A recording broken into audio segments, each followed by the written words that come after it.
Santiago.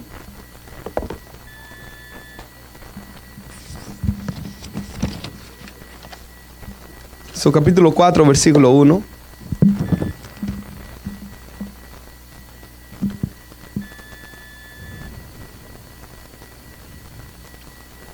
Ya, verdad, hermanos,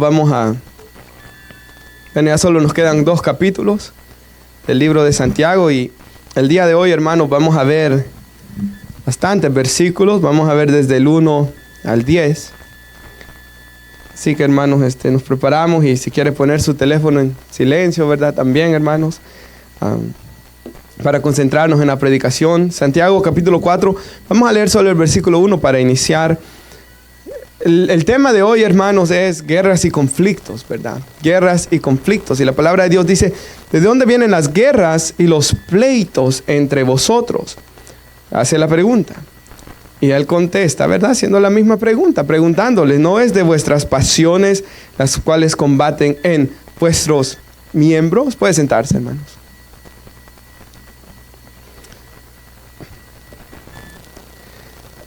Hermanos, la pregunta que es hecha aquí, ¿verdad? ¿De dónde vienen las guerras y los pleitos entre ustedes? No es de sus pasiones las cuales combaten en sus miembros, en su propio cuerpo, ¿verdad? Así que, hermanos, la palabra de Dios acá nos dice, hermanos, que todo problema, ¿verdad, hermanos? Todo pleito, toda guerra, todo tipo de conflicto puede ser como cuando uno piensa en guerra, nación contra nación. Puede ser, hermanos, hasta un problema familiar, ¿verdad? Un problema matrimonial. Todos nuestros problemas, de todos nosotros, hermanos, vienen de nuestra naturaleza pecaminosa. Yo sé, hermanos, de que nosotros tenemos enemigos como cristianos, ¿verdad? Un enemigo es Satanás, y aquí la Biblia nos va a hablar de él en el versículo 7. Otro enemigo es el mundo, el sistema del mundo, hermanos, y cómo está diseñado para tentar al cristiano al pecado. La Biblia nos dice que no amemos al mundo ni las cosas del mundo. Pero el enemigo más grande, hermanos, y el más complicado es nuestra naturaleza pecaminosa.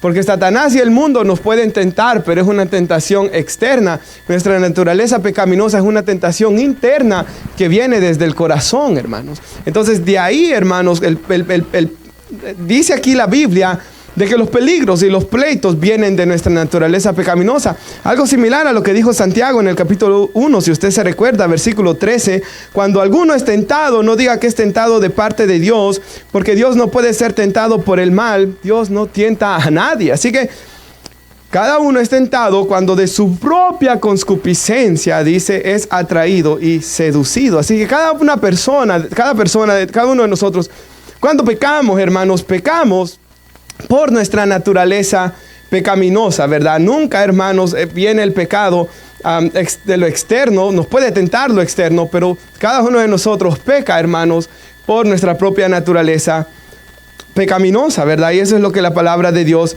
nos dice, que esto combate en nuestros miembros. Y si puede poner nuestra hermana primera de Pedro 2:11, perdón. Me gusta, hermanos, cómo lo dice el apóstol Pedro. En primera de Pedro, capítulo 2, versículo 11, por favor. Aquí la palabra de Dios, hermanos, nos dice, amados, le dice Pedro a la iglesia, yo les ruego como extranjeros y peregrinos, y sigue diciendo que se abstengan de los deseos carnales que combaten contra el alma. O sea, nuestra alma, hermanos, ha sido redimida y quiere agradar a Cristo, ¿verdad? Dios nos ha dado un nuevo corazón, hermanos, que quiere agradar a Cristo, que quiere hacer la voluntad de Dios, que quiere conocerle a Él. Pero en nuestro interior, en nuestra carne, hermanos, pecaminosa, también está estos deseos carnales malos que dice ahí, que batallan contra nuestra alma de tal modo que no hagan lo que quieren hacer, dice Pablo, ¿verdad? El Espíritu Santo tiene un deseo, pero la carne también tiene otro deseo. Y esto, hermanos, dice que combaten nuestra alma. Así que la batalla del cristiano está en su alma, ¿verdad? Entre la voz del Espíritu Santo y la voz de su carne, ¿verdad? El Espíritu Santo nos llama a obedecer a nuestro Dios, pero la carne llama a obedecer al pecado. Ahora, hermanos, el versículo 2 dice ahí la palabra de nuestro Dios, Santiago 4:2. Codician, dice, y no tenéis, matáis y ardéis de envidia y no podéis alcanzar, combatís y lucháis, pero no tenéis lo que deseáis. Paremos ahí. Podemos ver que codician, pero no logran tener lo que quieren. Matan, pero no les quita la envidia. Siguen ardiendo de envidia y no pueden alcanzar lo que quieren. Combaten y luchan, pero nunca tienen lo que desean. Y esa es una descripción, hermanos, de lo que es caminar conforme a la carne. Esa es una descripción de lo que es querer vivir en este mundo siendo guiados por el pecado, hermanos. Cuando una persona, ¿verdad?, busca satisfacer los deseos de su carne y el pecado, siempre va a haber codicia en su corazón, nunca va a alcanzar lo que quiere y lo podemos ver, ¿verdad? Dice la Biblia en Eclesiastés que el que mucho tiene nunca se va a saciar de eso, siempre va a querer más. Eso se le conoce como avaricia, ¿verdad? El hombre que sigue tras los pecados de la carne, ¿verdad? La sensualidad nunca se va a saciar de eso. Siempre va a querer más. La droga siempre quiere más. El alcohol siempre quiere más. La ira nunca se puede contener. Siempre quiere más. Entonces, hermanos, eso es el engaño del pecado, como lo llama la Biblia. Desde el principio, nuestros padres, Adán y Eva, ¿verdad? Cuando pecaron, no les dio Satanás y el pecado lo que dijo que iban a dar. Y desde ahí en adelante vemos de que siempre hay una insatisfacción tras el pecado. Y el cristiano ha comprendido esto. Porque el cristiano ha pecado antes de Cristo y ya ha pecado también ya siendo cristiano, ¿verdad? Pero el cristiano también, hermano, sabe lo que es caminar con Dios, si de verdad ha nacido de nuevo, sabe lo que es experimentar la presencia de Dios, sabe lo que es el gozo de la salvación. Y por eso el cristiano en su alma, él quiere agradar a Dios. Y hacer morir, dice la Biblia, el pecado. Hacer morir lo terrenal en ustedes, Colosenses 3. Colosenses 3. O por ejemplo, en Romanos 8 dice el apóstol Pablo que por medio del Espíritu Santo debemos de hacer morir el pecado. El cristiano, hermanos, debe de estar en guerra contra el pecado. Pero hermanos, si no estamos en guerra contra el pecado, como nos dice ahí, vamos a estar en guerra los unos contra los otros. Y vamos a estar en guerra con Dios también. O sea, o yo puedo estar en guerra contra el pecado, contra Satanás, o yo voy a estar en guerra contra Dios y contra los que están a mi alrededor. Porque las guerras y los pleitos vienen de andar en la carne, de andar en el pecado. Así que cada uno de nosotros tiene esa decisión hoy. Y yo pensaba, hermanos, en algo que leía esta semana de que la iglesia en Estados Unidos decía esto. El problema que tiene en Estados Unidos no es la persecución, el problema más grande, que persigan a la iglesia.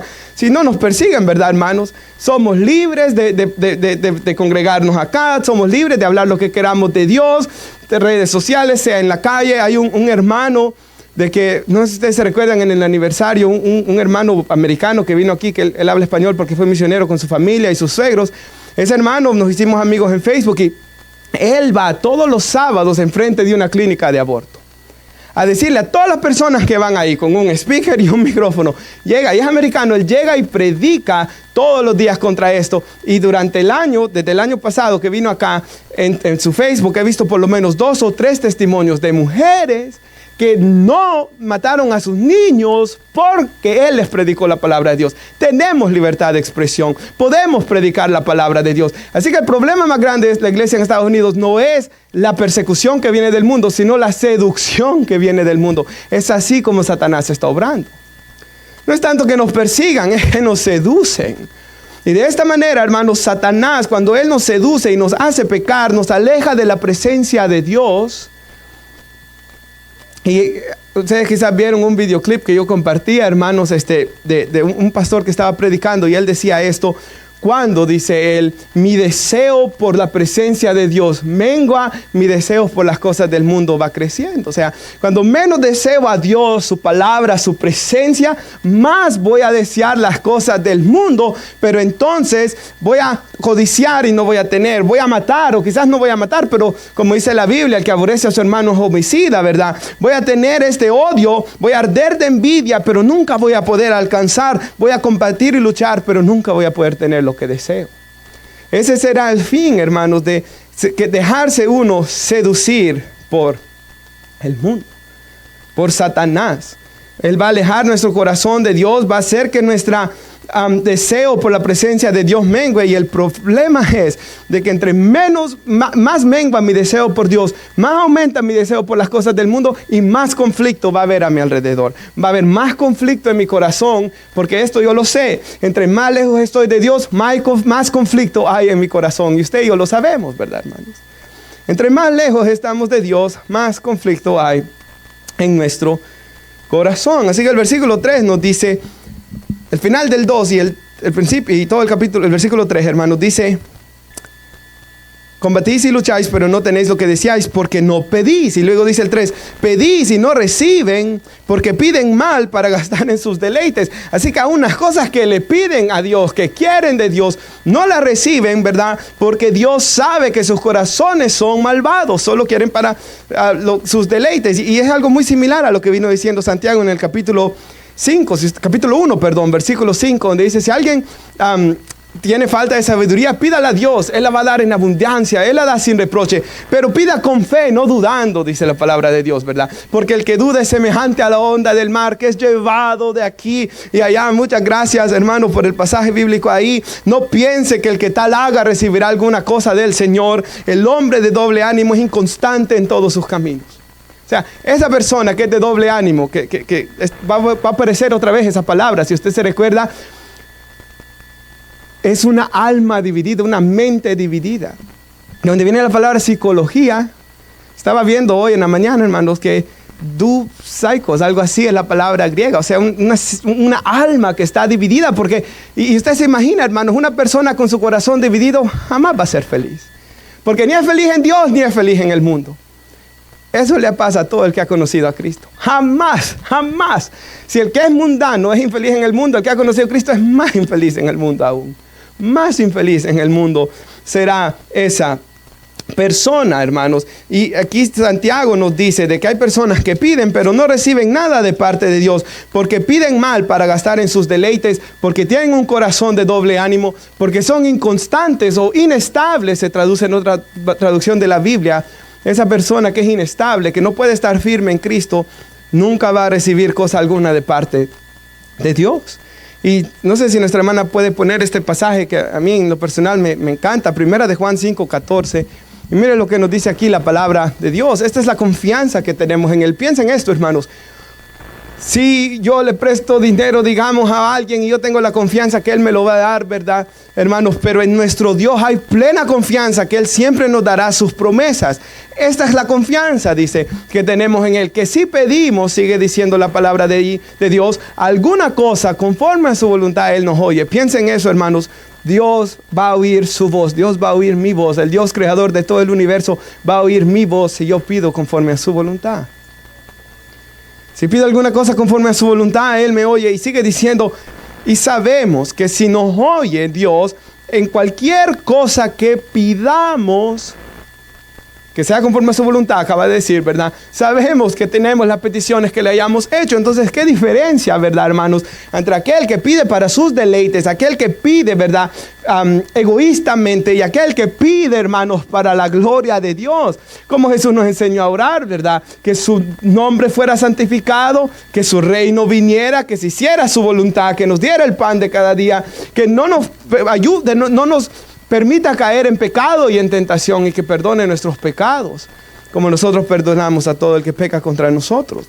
Entonces la palabra de Dios, hermanos, exhorta aquí a que esa persona que tiene, hermanos, esa amistad contra el mundo, como nos va a decir aquí, no va a recibir ninguna cosa de parte de Dios. Y mira el versículo 4, oh almas adúlteras, ¿no sabéis que la amistad del mundo es enemistad contra Dios? Cualquiera pues que se hace amigo del mundo se constituye enemigo de Dios. No podemos servir a dos señores, ¿verdad, hermanos? Dijo el Señor Jesús. Entonces aquí, hermanos, esa persona de doble ánimo, esa persona, hermanos, inestable, esa persona de que anda conforme a las cosas del mundo, lo llama el Espíritu Santo una alma adúltera. Y nosotros, hermanos, entendemos que es el adulterio, ¿verdad? El adulterio es cuando una de las dos partes son infieles a la promesa que se hicieron en el altar de serse fiel hasta la muerte. Porque eso es lo que uno dice cuando se casa, ¿verdad, hermanos? Hacerse fiel, pero cuando una de las dos partes rompe, hermanos, uno ha roto el pacto y ahí es uno adúltero, ¿verdad? Entonces la palabra de Dios, hermanos, dice de que cuando nosotros, hermanos, dejamos a nuestro Dios o nosotros vamos tras las cosas del mundo, somos almas adúlteras. Eso es lo que el Espíritu Santo le dice a estas personas que les estaba escribiendo Santiago. O sea, estas eran personas que estaban dentro de los hermanos de la iglesia. Pero el Espíritu Santo sabía que estaban haciendo estas cosas. Porque si no, ¿por qué los va a reprender por ser de doble ánimo en el capítulo 1? ¿Por qué los va a reprender por estar culpando a Dios por sus pecados? ¿Por qué los va a reprender, hermanos, por ser solo oidores y no hacedores? ¿Por qué los va a reprender, hermanos, porque su fe no tenía obras?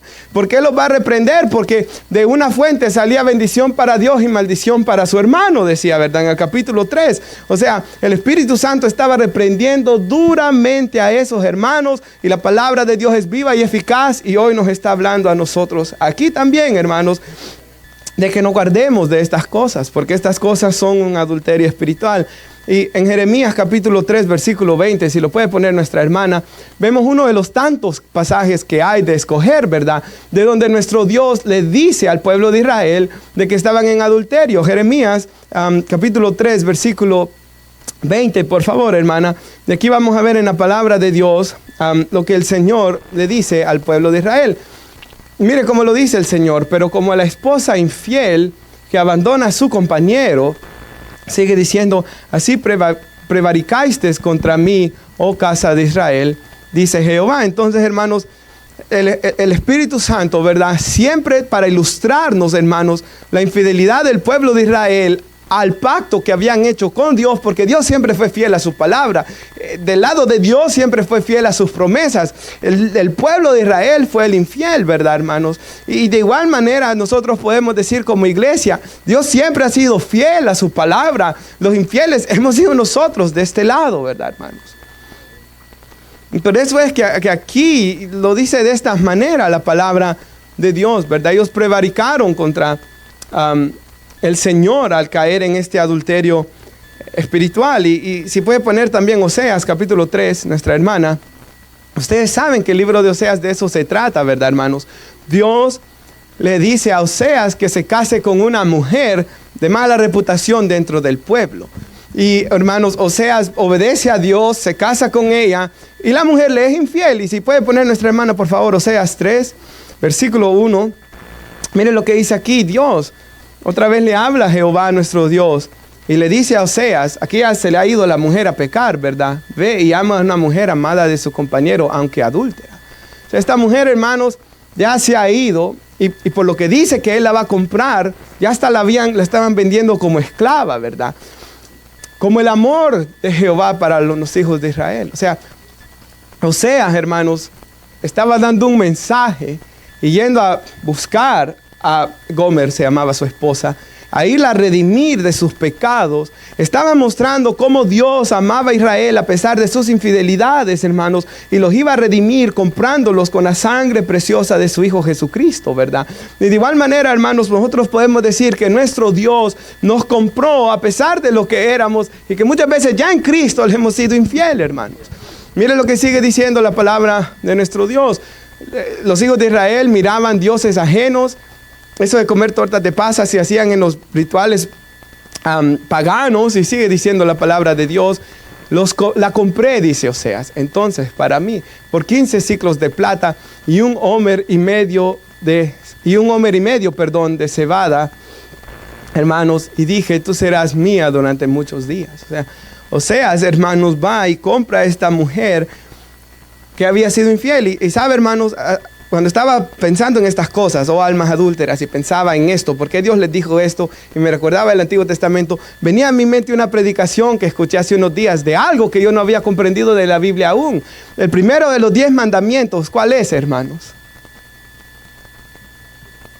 No tendrás dioses ajenos delante de mí, dice Dios. Y el pastor que estaba predicando, hermanos, decía de que Dios dijo delante de mí, porque cada vez que le somos infiel a Dios, lo estamos haciendo delante de Él. No es como los adulterios en el mundo que se tratan de mantener en el secreto, ¿verdad? Y luego salen a la luz y hieren y lastiman a la persona. Cada vez que pecamos, hermanos, lo estamos haciendo delante de la presencia de nuestro Dios. Cada infidelidad, hermanos, porque cuando escogemos el pecado por delante de Dios, es una infidelidad a nuestro Dios, ¿verdad? Y si amamos a Dios, si conocemos a Dios, no vamos a querer vivir así. Porque si me aman, van a guardar mis mandamientos, dijo Jesús, ¿verdad? Si amamos a Dios, hermanos, vamos a querer serle fiel a Él. No tendrás dioses ajenos delante de mí. Y no solo está hablando de una estatua, ¿verdad?, a la que usted se esté arrodillando todas las noches. No. La Biblia dice que hay hombres que ellos son su propio Dios, amadores de sí mismos. O sea, ¿para quién vive, hermanos? Es la pregunta aquí. ¿Vive para sus placeres? ¿Vive para satisfacer su carne?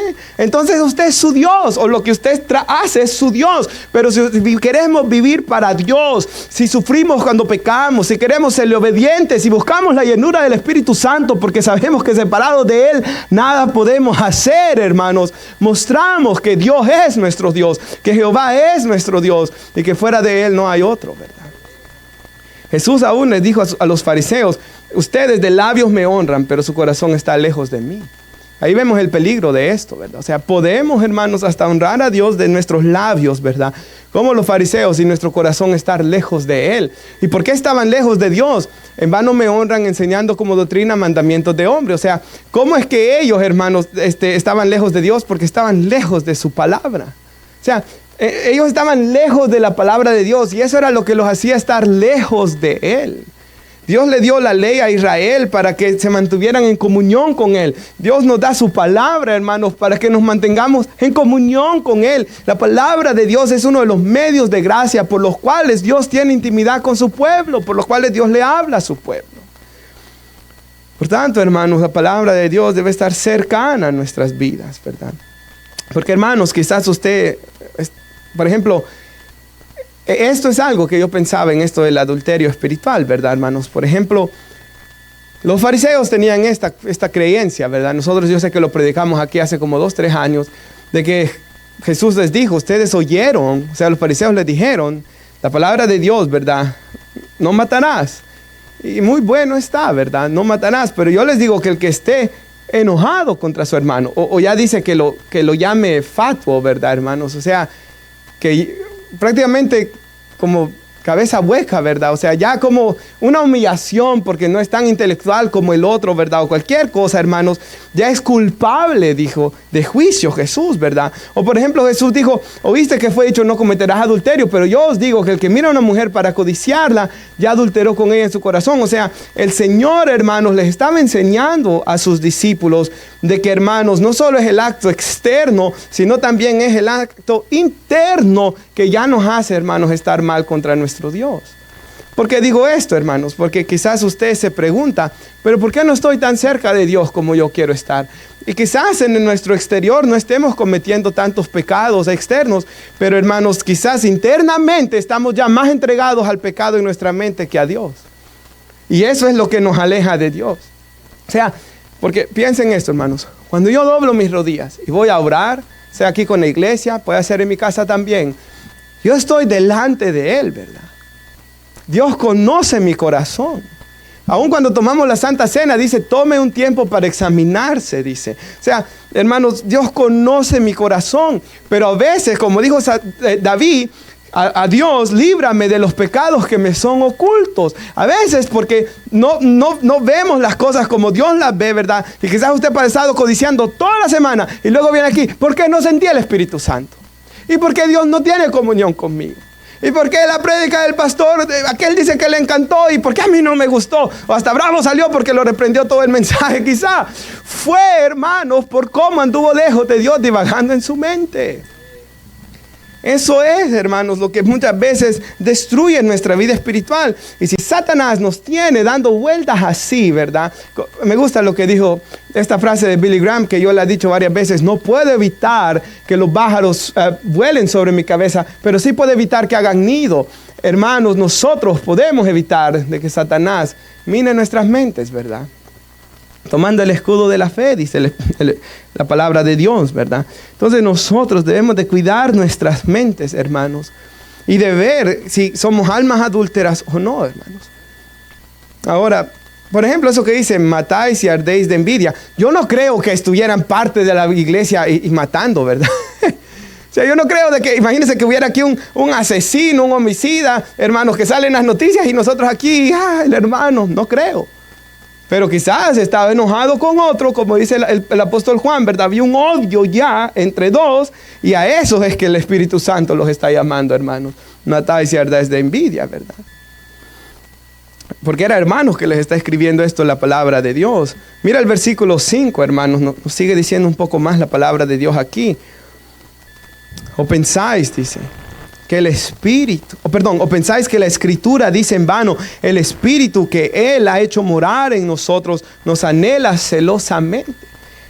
Hermanos, una persona en sus cabales, ¿verdad? No va a querer que su esposo ande con un montón de mujeres. O no va a querer el esposo que la mujer. Cuando nosotros hemos conocido personas, ¿verdad? Por ejemplo, usted quizás ha conocido un hombre que la esposa anda con un montón de hombres y él como si nada. Uno sabe que él está mal. Embrujado está, dicen. Poseído por demonios está. Hay un problema en su mente. Claro que sí. ¿Cuánto no más nuestro Dios, hermanos? El Espíritu que Él ha hecho morar en nosotros nos anhela celosamente. Hermanos, es su Santo Espíritu, hermanos. Lo que el sumo sacerdote una vez al año podía entrar a ese lugar. Nosotros por medio de la sangre de Cristo lo tenemos. Hermanos, imagínense, hermanos, el Espíritu que Él ha hecho morar en nosotros. Somos templo y morada del Espíritu Santo. El Espíritu que nos hace clamar, Abba, Padre, dice la Escritura. El Espíritu que nos da dones para servir. El Espíritu que nos da fuerzas para orar. El Espíritu que nos predica la palabra de Dios y la aplica a nuestro corazón. El Espíritu que produce en nosotros amor, gozo y paz. Es contra el que muchas veces pecamos, hermanos. Y debemos afianzarnos en nuestro Dios, ¿verdad? Para, hermanos, hacer morir este año que estamos comenzando el pecado en nuestras vidas. ¿Sabe yo? Algo que pensaba en esto, hermanos, el Salmo 51, si lo puede poner nuestra hermana, versículo 9. Yo sé que lo conocemos de memoria quizá, hermanos, pero de vez en cuando siempre me gusta leerlo y recordarlo, donde David está arrepentido, ¿verdad, hermanos?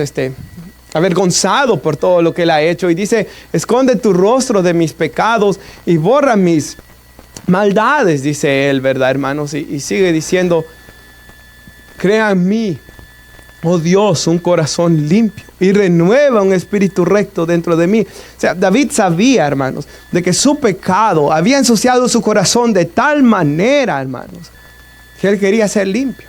Y ese debe ser nuestro anhelo cuando fallamos. Cada vez que fallamos, hermanos, ¿sabe algo que yo digo? En este mundo, en nuestro diario vivir, nos vamos a ensuciar. Los que trabajan con no creyentes, usted sabe que hablan todo tipo de perversidades. Hablan de prostitución, hablan de esto, hablan de las cosas que miran. O sea, y usted va a escuchar estas cosas. Oh, hermanos, hay tanta cosa, ¿verdad? Hay tanto pecado a nuestro alrededor. O alguien va a pecar contra nosotros. Constantemente tenemos que estar limpiando nuestro corazón en la presencia de Dios, hermanos. Constantemente también nosotros pecamos de vez en cuando, hermanos. Constantemente tenemos que estar confesando nuestro pecado delante de Dios. Y procurar, hermanos, como Dios le dijo a Timoteo, procúrate presentarte a Dios como obrero aprobado, que no tiene de qué avergonzarse y que usa bien la palabra de la verdad. O sea, tenemos que procurar presentarnos delante de Dios sin tener, hermanos, de qué avergonzarnos, ¿verdad? Ahora, hermanos, sigue diciendo el Salmo, perdón, antes que siga. No me eches de delante de ti, dice David, ni quites de mí tu Santo Espíritu. O sea, y mira, yo siempre que leo esto me acuerdo de Saúl. Cuando Saúl pecó, su preocupación era, Señor, no me quites el reino. Cuando se rompe el manto de Samuel, usted se acuerda, así como se ha roto esto, Dios ha roto de ti, te ha quitado el reino. Y él no, su preocupación era solo las cosas de este mundo. Porque ese era su Dios, Saúl era su Dios, el reinado era su Dios y por eso lo perdió todo. Porque Dios al que se quiere exaltar lo humilla, dice el pasaje que vamos a leer en un segundo. Pero hermano, David, si usted ve, hermano, su preocupación en este momento era perder la presencia de Dios. Porque David había sido un adorador, ¿verdad, hermanos? No me quites tu Santo Espíritu, y sigue diciendo, vuélveme el gozo de tu salvación y un espíritu noble me sustenta. O sea, David quería, hermanos, recobrar el gozo de caminar y de vivir con Dios. Que todos nosotros debemos anhelar, hermanos. No hay gozo, hermanos, como caminar con Dios. No hay alegría, hermanos, como caminar en su presencia, que hay plenitud de gozo, dice. Y ahí uno no arde de envidia, ¿verdad, hermanos? Ahí uno no quiere matar. Ahí uno no está insaciado, hermanos, sino que es lo opuesto, ¿verdad, hermanos? Y sigue diciendo, no sé si le di un poquito más, gracias. Entonces dice, enseñaré a los transgresores tus caminos y los pecadores se convertirán a ti. O sea, entonces David iba a poder ser un instrumento, ¿verdad, hermanos? Útil en las manos de nuestro Dios. Así que, hermanos, dice que el Espíritu Santo nos anhela celosamente. Y mire lo que dice el 6. Y esta es una gran promesa. Pero Él da mayor gracia, dice. Por esto dice, Dios resiste a los soberbios y da gracia a los humildes. O sea, Dios resiste al soberbio. Pero Él da gracia, Él da mayor gracia, Él da más gracia. Quizás alguien puede estar aquí pensando, pastor, yo soy tan atado en el pecado, pero si usted se humilla, Él le va a dar más gracia. Toda la que usted necesite. Quizás yo necesito esto de gracia, quizás usted necesita esto de gracia. La gracia que estemos necesitando, el poder de Dios que estemos necesitando para salir de nuestros pecados, Él lo va a dar. Él da la gracia suficiente. Él da, hermanos, su fuerza. Las fuerzas vienen del Señor. Y Dios le trató de enseñar a Israel tanto esto. No es con espada, no es con ejército, sino con mi espíritu. Cuando fue Gedeón a pelear contra los madianitas, si usted se recuerda, Dios le dijo, el ejército son muchos. Se van a enorgullecer y pensar que por ustedes vencieron. Entonces Dios dijo que los que tomaran agua de cierta forma, estos van a ir. Y fueron 300 nomás, ¿verdad? A enfrentarse contra aquel gran ejército, hermanos. Y Dios dio la victoria. Y así Dios durante todo el Antiguo Testamento y en el Nuevo Testamento, Dios siempre dejó claro, hermanos, que solamente por Él es que vencían. Igual nosotros contra Satanás y contra el pecado y contra nuestra carne, hermanos, solo vamos a vencer si nos humillamos ante Dios. Y Él va a dar mayor gracia. Ahora, hermanos, el apóstol Pablo, por ejemplo, él decía, ¿verdad? En Romanos 7, a las cosas que no quiero son las que hago. O él decía, lo que aborrezco, oiga, aborrezco esto, miserable de mí, dice él después. Pero hubo algo, hermanos, que yo meditaba, cuando pensaba en esto del pecado, y recordaba a Pablo con su lucha contra el pecado, ¿verdad? Y él dice, lo que aborrezco, esto hago. Y me acordé de algo que dije hace un tiempo atrás, hermanos, de que si estamos acariciando el pecado en nuestro corazón, nunca lo vamos a vencer. Digamos, cualquiera que sea el pecado, como sea que Satanás lo haga disfrazado, si usted lo está acariciando, nunca lo va a vencer. Si usted no lo aborrece, nunca lo va a vencer. En ese podcast de Ask Pastor John, ¿verdad? A mí me gusta cuando le preguntaron a John Piper en cierta ocasión, ¿me arrepentí de verdad si sigo cometiendo el mismo pecado? Y hubo algo que él dijo y me gustó, y él dijo, si tú pecas, el Espíritu Santo se contrista en ti, ¿verdad? Te lleva al arrepentimiento, pero no es un arrepentimiento, pero no te terminas de arrepentir de verdad, sino que allá en tu interior estás, lo voy a volver a cometer. Ese no es el verdadero arrepentimiento, dijo. Porque si se arrepiente uno, ¿verdad? Pero como que nunca voy a cambiar. Hermanos, sin fe es imposible agradar a Dios. O sea, si yo me voy a arrepentir, ¿verdad? Yo tengo que, y si yo sé que mi alma sigue dividida, que mi corazón está dividido en esto, tengo que orar hasta ser liberado. El problema es, hermanos, de que no estamos viendo gente, porque Dios conoce el corazón, ¿verdad? Y si Dios ve, hermanos, de que quiero ser liberado, pero no pongo ningún esfuerzo de mi parte, hermanos, ¿cómo va a venir Dios a actuar por mí? Pero si Dios ve un corazón determinado, como el de Moisés, ¿verdad? Si tú no vas con nosotros, no nos vamos a ir de aquí. Un corazón determinado, hermanos, a buscar la presencia de Dios hasta que Él me quite esto. ¿Cuántos testimonios hay de esos, hermanos? Hay infinidad de testimonios de personas con todo tipo de adicciones, de que se metieron con Dios a buscarlo, a ayunar, a orar, hasta que Dios les quitara esto de su alma. Pero hermanos, si estamos así, ¿qué es lo que nos va a decir? Si quiere, hermanas, vaya al versículo 7 ahí. Sométanse a Dios, resistan al diablo y Él va a huir de ustedes. O sea, se puede vivir en victoria sobre Satanás. Pero la clave está en que nos sometamos a Dios.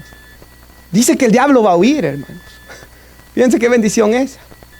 O sea, no dice que nosotros vamos a estar ahí teniéndole temor y el diablo dándonos duro. No, dice que Él va a huir de nosotros porque es más grande el que está con nosotros que el que está en el mundo. O sea, el problema es que a veces no resistimos al diablo, resistimos a Dios. Se resiste a la palabra de Dios. Imagínense que yo acabo de decir esto y usted sabe que tiene una práctica pecaminosa y dice, yo no voy a hacer eso que dijo el pastor. Se está resistiendo a Dios. Porque yo lo único que le estoy diciendo es busque a Dios. Entonces, hermanos, muchas veces nos resistimos no al diablo, sino a Dios. Y por eso es que las cosas van tan mal muchas veces, ¿verdad? Ahora, hermanos, en cuanto a resistirse a Dios, si puede poner nuestra hermana Hebreos, nuestro último pasaje aquí en la pantalla, Hebreos, capítulo 3, versículo 12, y mire lo que dice aquí la palabra de Dios. Mirad, hermanos, es esto, tienen que mirar y cuidar, que no haya en ninguno de ustedes corazón malo de incredulidad para apartarse del Dios vivo. Tenemos que cuidarnos de esto, hermanos. Uno de los himnos más conocidos en la iglesia cristiana, la última estrofa de ese himno, escrito en 1700, dice, a veces mi corazón divaga. Y a veces siento que mi corazón va a dejar al Dios que amo. El hombre que escribió ese himno se fue al mundo, hermanos. Porque él mismo dijo en ese himno que a veces su corazón divagaba. O sea, él a veces contemplaba la idea de dejar a Dios. Se terminó yendo porque él nunca trató con el pecado, hermanos. Nunca lo mató. Nunca se dobló sus rodillas y se puso a pensar, Señor, ¿por qué esto? Si usted ya está pensando en abandonar a Dios, ya Satanás tiene mucho terreno ganado. Ya está minada su mente, hermanos. Y que Dios sea hoy limpiándola. Humíllese, Él da mayor gracia, hermanos. Mayor gracia, dice la palabra de Dios. Sigue diciendo, hermanos, para apartarse del Dios vivo. Y sigue diciendo ahí la palabra de Dios. Antes, exhórtense. Y recuerde que la exhortación se traduce muchas veces como animarnos, ¿verdad? Por medio de la palabra de Dios. Unos a otros, mientras todavía se dice hoy. Y sigue diciendo, hermanos, no sea que alguno de ustedes sea endurecido por el engaño del pecado. John Bunyan tenía una frase bien bonita, hermanos, que decía así, no te vayas a dormir sin arrepentirte. Porque el día de mañana va a estar más endurecido. Y vas a seguir más endurecido. Y vas a seguir más endurecido. O sea, el pecado endurece el corazón. Y luego pierde uno la sensibilidad al Espíritu Santo, ¿verdad? Y luego, hermanos, ya no hay el gozo de la salvación. Eso es lo que dice David. Ya no hay gozo para adorar, ya no hay gozo en la comunión con Dios. Y cuando comience a perder mi comunión con Dios, voy a tener conflicto en mi corazón, nos dice aquí la Biblia, y voy a comenzar a tener conflicto a mi alrededor. ¿Por qué, hermanos? Porque mi satisfacción debe de venir en primer lugar de Dios. No de las personas, ni de las cosas que yo tengo a mi alrededor. Debe de venir de Dios primero. Para poder disfrutar las personas y las cosas que Dios pone con las que Él me bendice. Pero si lo hacemos al revés, nunca vamos a ser felices. Y mire lo que sigue diciendo, hermanos. Porque somos hechos partícipes de Cristo. Hermanos, somos hechos partícipes de Cristo. Cristo es nuestro y nosotros somos de Él. ¿Para qué querer estar resistiéndonos a Dios para andar con el diablo? Qué bueno nos dio el diablo en el mundo, hermanos. Qué bueno puede dar Satanás. Y sigue diciendo, hermanos, la palabra de Dios. Si es que retenemos hasta el fin el principio de nuestra seguridad. Y mire lo que sigue diciendo. Por lo cual dice. Si ustedes oyen hoy su voz, no endurezcan su corazón como una provocación, ¿verdad? De los hijos de Israel en el desierto.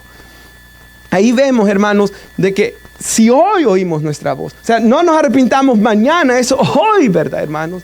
Porque cada vez se va endureciendo más el corazón hacia Dios y entre más se endurece, más insatisfacción hay. Por tanto, sometámonos pues a Dios. La palabra someterse, hermanos, era un término militar de que era cuando un militar, un general daba una palabra y la tenían que obedecer. Ayer estábamos viendo con mis papás un documental, hermanos, de la Segunda Guerra Mundial. Y como Hitler, hermanos, cuando ya en la primera vez que fue vencido por Rusia, ¿verdad? Le dijeron sus generales de que tenían que hacer un retreat, ¿verdad? Que se regresara mejor, de que ya les estaba ganando, hermanos, ahí. Pero él por su orgullo dijo, no, sigan ahí. Y aunque sabían que iban a morir o ir por prisioneros de guerra, le hicieron caso. Porque adoraban a este hombre. aunque sabían de que lo que Él les estaba ordenando era para matarlos, los seguían obedeciendo. Y yo pensaba en lo que iba a predicar hoy. Sabiendo que Dios solo quiere nuestro bien, ¿por qué nos endurecemos contra Él entonces? ¿Por qué es que, hermanos, yo tengo que andar rogando para que vengan a un ayuno? Oren. Deberían de estar alegres, ¿verdad? Este hombre que nos lidera con sus imperfecciones, pero en medio de toda su imperfección quiere que yo busque a Dios. Vela por mi alma en medio de todos sus errores, pero quiere el bien para mí. Hermanos, debemos, ¿verdad?, acercarnos a Dios y no resistirnos a Dios ni a su palabra, hermanos. A quien me debo de resistir es al diablo y a mi carne malvada, como aquel hermano que me encantó esa oración que decía: líbrame, oh Señor, del hombre malvado que soy yo mismo, ¿verdad? Pablo le dijo a Timoteo: ten cuidado de ti mismo. Me atrevo a decir, hermanos, que me tengo más temor a mí que al diablo. Y me tengo más temor a mí que al mundo. Porque nuestro mayor enemigo lo andamos dentro, nuestra carne, hermanos. Ten cuidado de ti mismo, ten cuidado de mí mismo, tengamos cuidado de nosotros mismos. Tengan cuidado que no salga una raíz de amargura, dice la Biblia. Tengan cuidado que no se endurezcan en su corazón por el pecado. Velen y oren, dijo Jesús. El espíritu está dispuesto, la carne es débil. Mire lo que dice el 8. El 8, hermanos, y el 9. Acérquense a Dios. Esa es una promesa que a mí me encanta, hermanos. Dios promete que si me acerco a Él, Él se acercará a mí. Acérquense a Dios, Él se acercará a ustedes. Pecadores, limpien las manos. Y si usted ve, aquí nos está enseñando cómo nos acercamos a Dios. Limpiando nuestras manos. Las manos son símbolo de obras, ¿verdad? Limpiemos nuestras obras. Los otros de doble ánimo, dice. Purifiquen sus corazones. Afligíos, lamentense, lloren, que su risa se convierta en lloro, que su gozo en tristeza. Y eso es algo que me puso en qué pensar a mí, hermanos. ¿Cómo reacciona usted y yo cuando pecamos? Eso habla mucho de nosotros. ¿Cómo reacciona usted y yo? Porque aquí dice que no debería de ser con risa, sino con llanto, con tristeza. Yo no bendijo, hermanos, el pecado en el creyente es una carga que lo aflige y no que lo deleita. ¿Cuándo fue la última vez que lloramos bajo convicción del Espíritu Santo por el pecado? Pero sabe, esto lo he visto 1000 veces, hermanos, y yo sé que es cierto. Cuando comenzamos en Cristo, cualquier pecado nos quebranta en su presencia. Pero si no cuidamos eso, nos vamos endureciendo. Y hay hombres, hermanos, de que pueden estar, ¿verdad?, gritándole a la esposa y frescos como una lechuga, mirando cosas deshonestas y frescos y venir a la iglesia. No, eso no es correcto, hermanos. Eso no es correcto. El pecado, y debemos procurar estar a cuentas con Dios, y el pecado debe afligirnos. Hermanos, si nos estamos endureciendo, eso significa que ya no estamos, hermanos, como deberíamos de estar en el Señor. El pecado debe afligirnos. Y aquí Dios nos dice: aflíjanse. El 9, lamenten, lloren. Tristeza, dice más adelante. Acercaos a Dios y Él se acercará a vosotros. Hermanos, nuestro Dios nos llama a acercarnos a Él. Y la Biblia está llena por ejemplo, la invitación, una de las más maravillosas es cuando Hebreos 4:14 dice: teniendo pues un gran sumo sacerdote en los cielos, Jesús, el Hijo de Dios, retengamos nuestra profesión. Retengamos nuestra profesión, que es ser cristianos.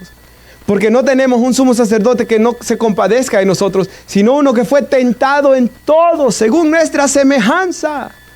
Que dice que es fiel y misericordioso, ¿verdad, hermanos? Dice: acérquense confiadamente al trono de la gracia para recibir misericordia y hallar gracia para el oportuno socorro. O sea, la palabra de Dios dice que si yo me acerco a Él, solo voy a recibir gracia y misericordia, hermanos. La palabra de Dios me dice que si yo me acerco a Él, ninguno que venga a mí yo le echaré fuera, dice la Escritura. La palabra de Dios dice que si un corazón contrito y humillado, Él no lo despreciará. Que si yo vengo en Cristo, Él no me va a alejar. Pero me llama a venir con sinceridad, hermanos. Con un corazón sincero. Porque una persona, hermanos, de que ya, lo que dice ahí, ¿verdad?, que tiene risa y gozo en medio del pecado, ya es una persona cínica, hermanos, que está entregado a su maldad. Pero el creyente debe ser lo opuesto. Y el último, para concluir, versículo 10, humillaos delante del Señor y Él los exaltará. Piensen eso. Dios quiere levantarme a usted y a mí, hermano. Es lo que la palabra de Dios está diciendo aquí. O sea, Dios quiere exaltarnos. Dios quiere levantarnos. Dios quiere llenarnos de su Espíritu Santo, dice la palabra. Dios quiere, hermanos, que caminemos en gozo y en paz. Dios quiere que nuestros matrimonios sean bendecidos. Dios quiere que su iglesia sea una iglesia que le sirva en el poder del Espíritu Santo. Dios, hermanos, solamente quiere el bien para nosotros. Y Él dice, humíllense bajo mi poderosa mano y yo los voy a levantar. Romanos 8:32, si Él no se reservó ni su propio Hijo, sino que lo entregó por nosotros, ¿cómo no nos dará todas las demás cosas? O sea, hermanos, Dios quiere darnos grandes cosas. Dios quiere usar a su iglesia. Dios quiere el fruto del Espíritu en nuestras vidas. Y le aseguro, hermanos, de que muchas de nuestras vidas Dios ha querido hacer más de lo que ha hecho, y no lo ha hecho por nuestros propios pecados, hermanos. Nos ponemos de pie y oramos, ¿verdad? De que, hermanos, sea nuestro Dios hoy ayudándonos. Y que sea nuestro Dios, hermanos, hablándonos y restaurándonos. Que este año, hermanos, sea un año en el que caminemos en santidad delante de Él, ¿verdad, hermanos? Que seamos fortalecidos. Padre, yo le doy gracias por su palabra. Gracias, Señor.